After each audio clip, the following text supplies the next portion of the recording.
After taking points in back-to-back games against the Canucks and the Oilers, the Hurricanes are back to take on the Boston Bruins on Monday night. Can they keep that point streak alive? Well, we'll talk about all that here on a Monday edition of Locked On Hurricanes.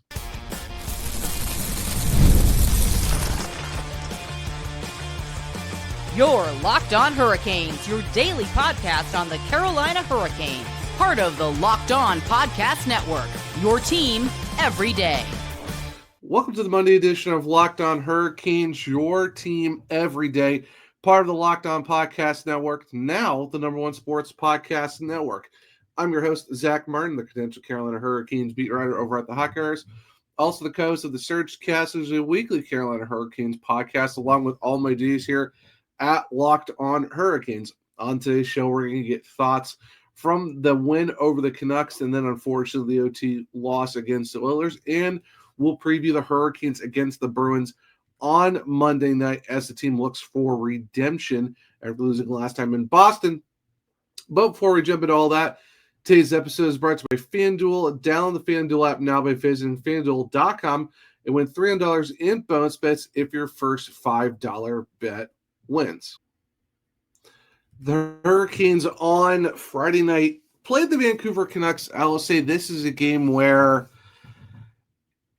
it was interesting, to say the least, where the Hurricanes did win. They did come back in the third period to score a very much needed goal, and they won in overtime thanks to Sebastian Aho. The thing with this game was you could just tell that nothing was really working for the Hurricanes, like just passes that weren't really connecting very well. You know, you got breakdowns defensively.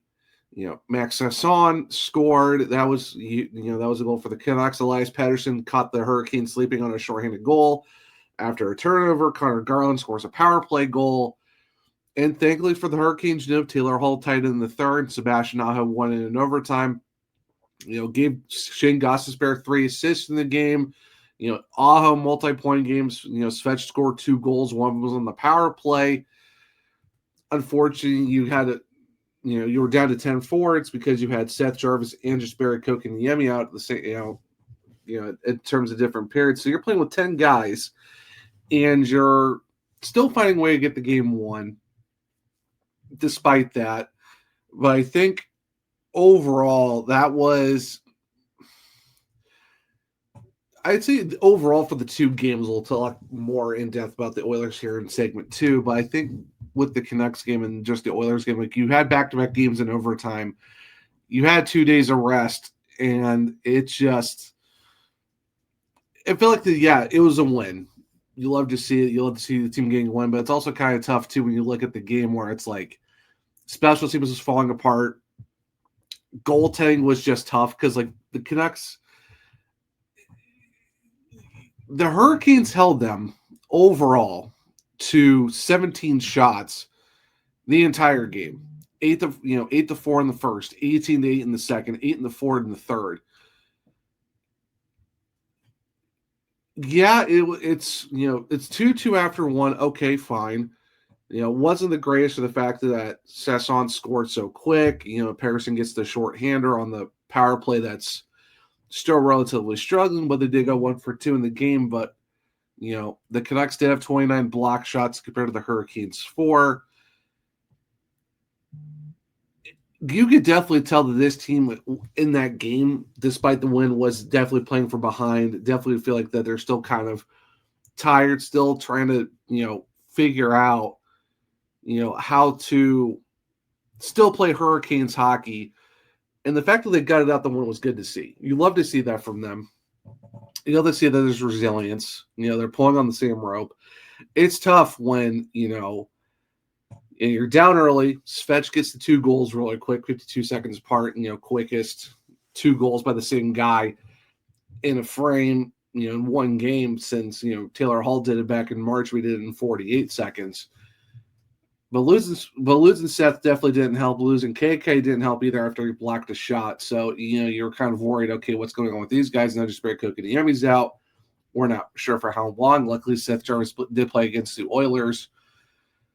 And even in the Oilers game, you kind of felt like, too, that the Hurricanes were kind of playing from behind, even though they were kind of outchancing them, too. It's just, it was a weird couple games, honestly, in that back-to-back, where, like I said, looking at the Canucks, it's a win. You outshot them pretty much the entire game, beat them in face-offs. The Canucks were out hitting. They had more block shots. But I don't know, it kind of felt like there was a game where you really had a gut out a win against a Canucks team that wasn't really great. And, I mean, it was funny, too, for the fact that you look at Evander Kane trying to go, Kendra Miller into a fight, and him not paying attention gets hit from Joel Eddish from after he bumped into him and he falls down, and the Hurricanes go and score, which is fun to like how that worked out. It's where they got the game tying goal, and then Aho does the same in overtime. But I don't know, for me, it just kind of felt like it was a game where the Hurricanes should have really put the Canucks away, but really didn't, and you kind of feel like they were kind of chasing for the most part. And it's a long season. You don't want to have to deal with that. But I think at the same time, it's kind of tough when you look at a game like that where it's like, yeah, you got the win. That's great. You forced it to overtime. You got the second point. But at the same time, you look at a team like Canucks, you should have been able to put them away a lot sooner. Or you should have made this a game where you didn't have to force or chase for, I wouldn't say a good part. I mean, you end the third period, behind. I think this is the thing that's been happening a lot recently, and Rod Brindamore said it too. They have let turnovers and sloppy play really kill them early, and they're gifting teams goals. Like the Canucks, they did it to the Canucks, they did it to the Oilers in the next game. It's a recent trend I've noticed over the last few games where it's like they are having to play from behind, or they're letting teams stay in games on just unnecessary plays that you're gifting the other team goals. And could that be because, the defense is still trying to figure their stuff out because, there's still a lot of the regulars out. You're, trying to figure out best defensive pairings. Who knows? I mean, and to be honest, the goaltending was okay to say the least. I mean, it wasn't like there were some big saves when you needed it, but also there are some saves you kind of wish you had back. So it's good to be positive about the team too, but there's also a factor of there should be room for concern on not the greatest play from the Hurricanes, where, yeah, you got 3 out of a possible 4 points. However, there are raising concerns of just not playing 60 minutes of Hurricanes hockey to where you are gifting the other team goals. And either you're playing from behind or you're having to play a lot tighter games where you really shouldn't have to play tight games like that. And that's the thing. And that's the same thing for the Oilers game too, where you're not really giving yourself any room to, impose your will or control the tempo of the game. You're basically having to force or, do things that are not really beneficial or making it harder on yourself than it needs to be. So, yes, while the wing is great, they got to start tightening up on these mistakes and stop with the defensive breakdown. Stop giving guys opportunities to get breakaways or odd man rushes or defensive breakdowns to where you're leaving your goalies dry, and then the goalies are letting in soft goals that really shouldn't be soft goals. So it's making things very, very interesting for the Carolina Hurricanes. Like I said, they got the one in overtime thanks to Sebastian Aho. Shane Gostisbehere did get 3 assists in the game. Andrei Svechnikov scored 2 goals as well. It's just unfortunate we're down to 10 men. The Canucks, like I said, really should not have been in that game to begin with. So it's one of those things where you can be happy with the win, but also be kind of like, that was... that wasn't the greatest. It was a lot closer than it needed to be, but hey, you got the point. That's all that really matters. You got the win too. It's just hopefully maybe things kind of turn around, and that's kind of what you're looking at too with the Hurricane game against the Edmonton Oilers. So let's talk about that here in a second on a Monday edition of Locked On Hurricanes. Hockey season is officially here, and nothing beats being in the arena for those opening games, but let's be real, getting tickets can be a total headache. Between waiting in queues, surprise fees, and prices that jump right before checkout, it's easy to get frustrated with when all you want to do is cheer on your team. That's where Game Time comes in. The app that gives fans the advantage. It's your ultimate life hack for scoring amazing NHL tickets fast, easy, and stress-free. Their zone deals are a game changer. You pick the section, Game Time picks your seats, and you save big.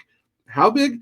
You can even find NHL tickets for under $25. So take the guesswork out of buying NHL tickets with Game Time.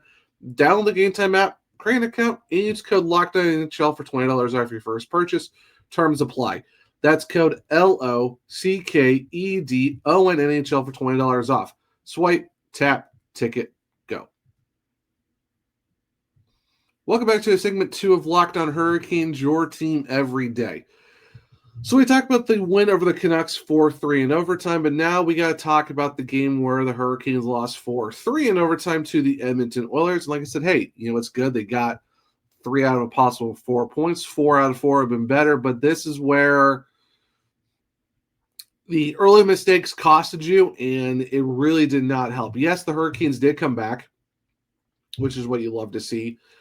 However, everyone should have probably known this was coming. Jack Roslovic and the revenge game scores the first goal.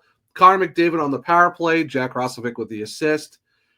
Nothing really to do about that, but thankfully Eric Robinson scores. Nikolai Ehlers keeps his 5-game point streak alive, and then he scores as well on top of that. So Ehlers was on a pretty good run for the Hurricanes that was late. Then, Connor McDavid scores in the third period, which could have been a little bit better on the defensive side of things, but Jordan Stahl, the captain, very, very clutch goal, not even a minute later to make it a 3-3 game, and then unfortunately on Draisaitl does what Leon Draisaitl does, scores 19 seconds in.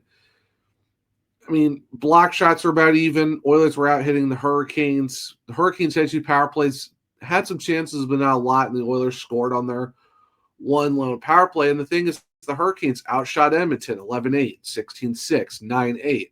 And the only shot in the period for the Oilers went in. So this is another one of those games where it's, all right, which team is going to be more tired? It's Edmonton that had 3 games in 4 nights. Of course, they were off the night before. The Hurricanes had an emotional win against Canucks. They battled once again, but this is another game where Rod said it during the interview with Hannah Yates. This was another game where the Hurricanes gifted opportunities to the Oilers, and they capitalized. You can't do that against Leon Draisaitl and Connor McDavid. And it's just, and you hear from the guys too, like during the intermissions, it's just, they're playing their game, they're liking their game. It's just, it's those 1 or 2 mistakes that have really cost them. And I think that's kind of what you take out of this weekend, out of those back-to-backs of, yes, you scored points. You definitely need them. You're still only 2 points out from behind the New Jersey Devils.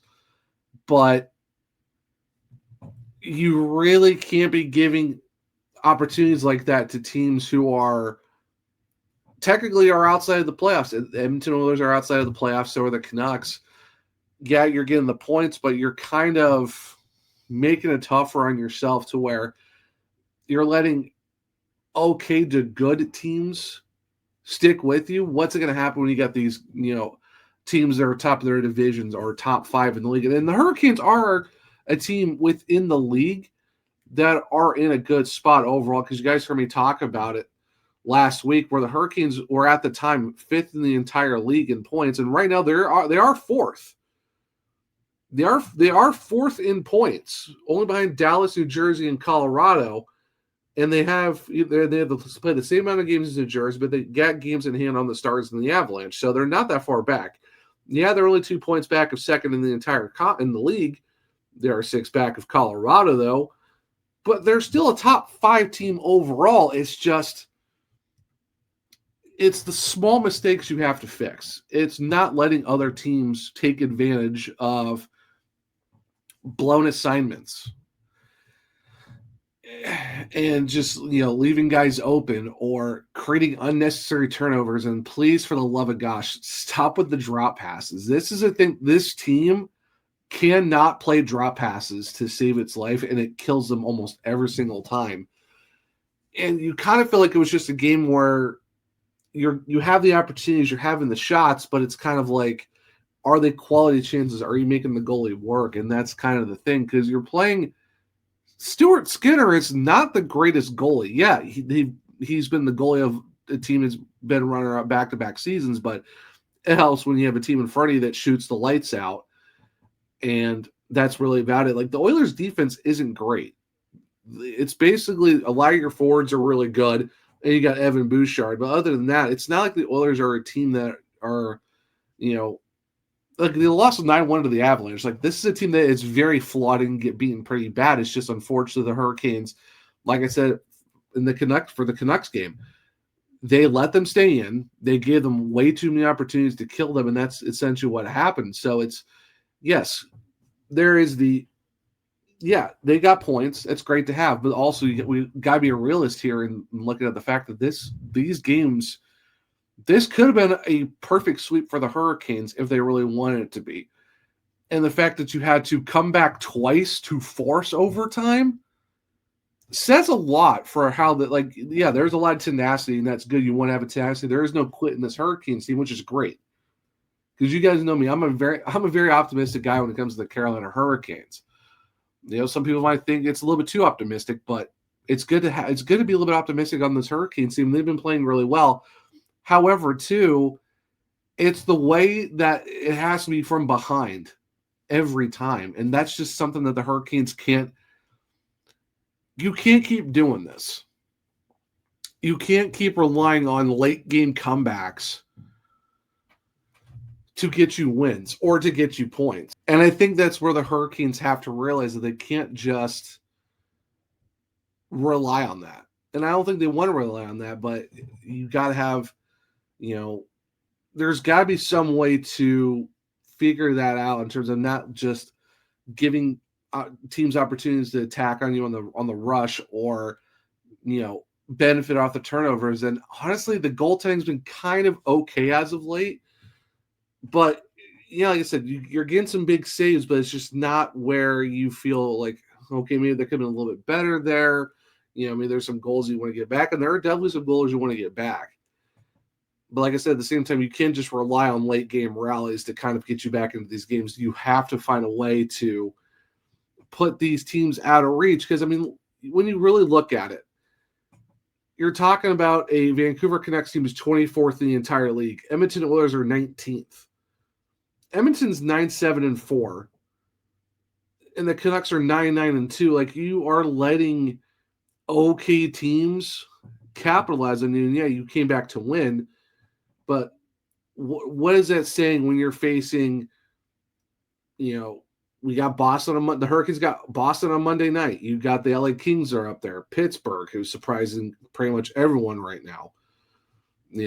Dallas Stars on a 5-game win streak. The Devils are on a 2-game win streak. They can't seem to lose. And yeah, you've got Colorado's on a 6-game heater right now. Like, yeah, you're 4th in the league, and that's fantastic. But you can't rely on, like I said, late rallies. You can't let the okay team stick with you, and you want to go win a cup.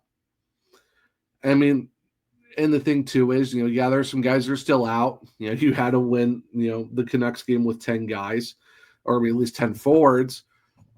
And, yeah, you're having to dig into the, farm system in Chicago, and it's working so far. You got, Joel Nystrom's been playing well. Unfortunately, Charles Alexis Legault. Dominic Fensore just got called back up. So did Bradley Nadeau. And now you go on this 4-game road trip, and it's not going to make things any simpler with what you got to deal with. But like I said, looking for the Hurricanes, they're a resilient team. You do take 3 of a possible 4 points. You will gladly have that. Now it's, can you take that momentum onto the road? And the first game coming up on Monday night is against the Boston Bruins, who you lost to 2-1 the last time you were in Boston a couple weeks ago. So you're looking for some redemption if you're the Carolina Hurricanes. And honestly, I think they will get redemption because I think they'll play a lot better, hopefully, in this game against Boston. So let's talk about it. What should we be looking for in this game for the Hurricanes against the Bruins? Stick around. We'll talk about that here in a second on a Monday edition of Locked On Hurricanes. The NBA is back, and there's no better place to get in the action than FanDuel, the official sports betting partner of the NBA. If you've missed the start of the game or want to ride the hot hand, FanDuel adds live bets on everything from who will score next to fourth quarter comebacks. Plus, you can even combine your live bets into a same-game parlay for a shot at a bigger payout. It keeps every game exciting, especially when your team's making that late push. Right now, FanDuel is giving new customers $300 in bonus bets when your first $5 bet wins. So head to FanDuel.com to sign up and play your game with FanDuel, the official sports betting partner of the NBA. Welcome back to segment 3 of Locked On Hurricanes, your team every day. All right, so for the Carolina Hurricanes, they do travel back up to Boston for a Monday night showdown against the Bruins, who unfortunately lost to 2-1 back on that 1 o'clock start on November 1st. This is the second of 3 meetings, and the next time they'll meet is in Carolina on April 7th. So 2 games within 16 days, and then a very long break until April. Now, Boston is 12-8-0, top of the Atlantic. Hurricanes 12-5-1, sitting just outside of first place in the Metro by 2 points. This is where I think 5-on-5 play, this is a little bit more even for the Hurricanes and the Bruins. Now, the Bruins are 12-8, but like I said, they lead a very interesting Atlantic division where while most of the teams are 500, it's a lot of, not so great records, if that makes sense. But 5-on-5, Hurricanes are 3.67 goals for per game, which is second in the league, but Boston is 3.35, which is fifth. So you're talking 2 top 5 teams in terms of scoring goals, and you're not afraid to put pucks in. And then Boston's been on a massive run as of late, too. So that's something to keep in mind. Goals for, though, per game, the Hurricanes are 13th at 2.94, so they do have a slight edge where Boston gives up 3.3 goals per game, which is 24th. So if the Hurricanes, unlike the last time they were in Boston, can actually get to Swayman and get to him early and play at least a couple in, there's a good opportunity the Hurricanes could pull out the win, extend their point streak, and get back in the win column against Boston. Like I said, because they're no Charlie McAvoy because he did took a puck to the face, so he is out. So, it makes the defense interesting for Boston. But for the Hurricanes, they should be able to take advantage on okay goaltending and the fact that, they do have a slight edge on the 5-on-5 in terms of the fact they don't give up a lot of goals and they can score on a team that is giving up quite a bit. Now, special teams-wise, Boston is top 10 in both power play and penalty kill. They have the 6th best power play at 25.4. Penalty kill is 10th at 82.1. Hurricanes power play, unfortunately, did go 0 for 1 against Edmonton. They are 79.3%, which is 18th, and their power play is second to last in the league at 13.5%. So right now, Boston does have the edge in special teams. So if I'm Carolina, I want to keep this game as 5-on-5 as much as possible because while Boston does score a lot goals for per game wise, you really don't want to give a 6th ranked power play a lot of opportunities to score against your PK, who's been kind of okay, but have given up a lot of goals more recently. Of course, it doesn't help we don't have a Jacob Slavin in your lineup and stuff like that. But your power play is still struggling and go up against a 10th ranked penalty kill in Boston. Yeah, you really want to keep this thing 5-on-5. Players to watch in terms of points, goals, and assists the last 5 games. Ehlers with 6 points, Ghost with 5 assists, Aho with 3 goals. In terms of Boston, it's David Pastrnak, 4 goals, 4 assists for 8 points. Are you really surprised here? Goaltending, while there was a morning skate for the Carolina Hurricanes, this will make it very interesting in terms of who's going to be in the net. We did see Anderson and Kochetkov over the back-to-back. Is this where you go to Brandon Bussey or do you go back to Anderson because you did have the day off on Sunday? I think Bussey might give you a good opportunity because he is 4-1 with the 2.6 goals against and an 898 save percentage. Of course, when you look at the Hurricanes, well, it's not over 900. Well, they're not giving up a lot of shots, and when other teams do score, it's like 1 or 2 goals on like 17, 18, 19 shots, and the save percentage looks a little bit down. But in reality, when you have a goal like Bussey at a 2.6 goals against, that's pretty dang good. Like I said, I could see them going back to Freddie because he is technically their 1A goalie right now, and they really want to give him another shot because he just had Kochetkov play Saturday, and I don't think they want to just throw him back in the net once again. So this is an opportunity where you have a game every other day between now and Sunday that you're gonna, you're gonna use all three of your goalies. I think this is a game where you go to Bussy, but don't be shocked if it's Anderson. In terms of the Boston Bruins, I think it's gonna be Jeremy Swayman, 8-4 with the 2.99 goals against and a 9-2 save percentage. Korpisalo, 4-4, 3.35 goals against and an 8.78 save percentage. This is where if the Bruins want to win this game, I think Swayman's probably be their best bet. So don't be surprised if it's Anderson Swayman. But I can see Bussy doing that too against the team who he was in their AHL affiliate for a long time and never really got a shot in the NHL. So this could be a great opportunity for Bussy to go in against Boston and be like, hey, look what I can do. But, Boston, they were on a, massive run, winning 7 games in a row before losing to Ottawa, but they just beat Montreal, in their last game. So they're 8-2 in their last 10. Hurricanes 6-3-1 in their last 10. Obviously, we just talked about on this show beating Vancouver in overtime, but losing to Edmonton in overtime as well. But before that, they had a 4-game winning streak before losing to Washington. So pretty decent hockey overall for the Carolina Hurricanes. I think when you look at this game, this is a perfect opportunity to be able to put yourselves in a good spot where you can beat a good Boston Bruins team that can score. Special teams does have a slight edge. Well, I mean, they have an edge on the Hurricanes, but if this game stays 5-on-5, I think this is a good opportunity for them to take the win, keep the point streak going. You're back in the win column, and you kind of redeem yourselves after that really not great performance last time in Boston. Like I said, you lose 2-1. Alexander Nikishin very late in the game. That's a game where you should have really dominated, but didn't. This is a redemption game for the Hurricanes because you want it at least even the season series before Boston comes to Carolina in April, and you don't want to have you don't want to lose the season series already to Boston in both trips up to Massachusetts. So this is where it's not a must win, but this is a you can't lose game. And I know it's like, well, it's so early in the season. Like, should we really be talking about that? In terms of where you're at right now, in terms of the standings, you want to get all the points you can, and you want to at least, you want to win games in the East because at least it's going to help with seedings and stuff like that. And like I said, it's never a bad thing to have, some slight edge over some teams depending on how everything shakes up when it comes to the playoffs. So if I'm Carolina, like I said, it's not a must win. It's not that big of a deal. If you get a point out of it, great. But I think getting the full win and the 2 points will be a lot better. So it'll be interesting to see how the game plays outside for the Carolina Hurricanes as they go up to Boston. Like I said, it could be Anderson. It could be Bussy. I'm curious to see where the Hurricanes go. I could see Boston going to Korpisalo or Swayman, but I could see them being like, no, let's go with Swayman. He'll give us the better opportunity. So I think this could be a Swayman-Anderson showdown. Storyline-wise, like I said, I think Bussy would be a lot better because at least it's playing against his former team within the organization that he played for, and just that'd be a massive win for him if he can go and do something like that. So it'll be interesting. Hopefully the Carolina Hurricanes win. Hopefully they get back in the win column and at least keep the point streak going. So it'll be interesting to see if we go back to another overtime.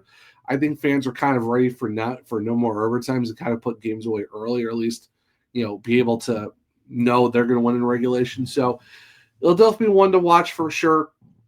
Games at 7 p.m. Eastern on FanDuel Sports Network, as always, and of course on 99 The Fan, where you can listen to Mike and Trip. But it should be interesting tonight for the Hurricanes against the Boston Bruins and see if they can get back in the win column and redeem themselves after their last trip to Boston. But guys, this will be the Monday edition of Locked On Hurricanes. Taking your first listen of the day. For your second listen, check out the Locked On NHL Game Night. Every game, every night, until a Stanley Cup champion is crowned. Get local analysis on a national scale. Find NHL Game Night on Locked On NHL on YouTube, wherever you listen to your podcast. If you want to keep up with me, I'm a one true Zach on X. The podcast is LO_Hurricanes. I'm also on Blue Sky at the Zachary Martin Word. If you click through my bios, you can find all of my written content at thehockeyrares.com. I'm putting out a lot of stuff recently, so go check that out. If you want to check out my other podcasts, it's the Search Cast on all podcast platforms and on YouTube. For Locked On Hurricanes, we're on Spotify, Google, Apple, iHeartRadio, wherever you listen to your podcast. Make sure to leave a 5-star rating and review because I might just read it on the show. For YouTube, it's Locked On Hurricanes. Subscribe, hit the bell notifications so you don't miss the show. Hit the thumbs up, tell me to the show as well. Share with other Caniacs so they become everydayers just like you. But hope everyone enjoyed the Monday edition of Locked On Hurricanes. Enjoy your Monday and have fun watching your Hurricanes play the Bruins tonight. And until next time, as always, let's go Canes.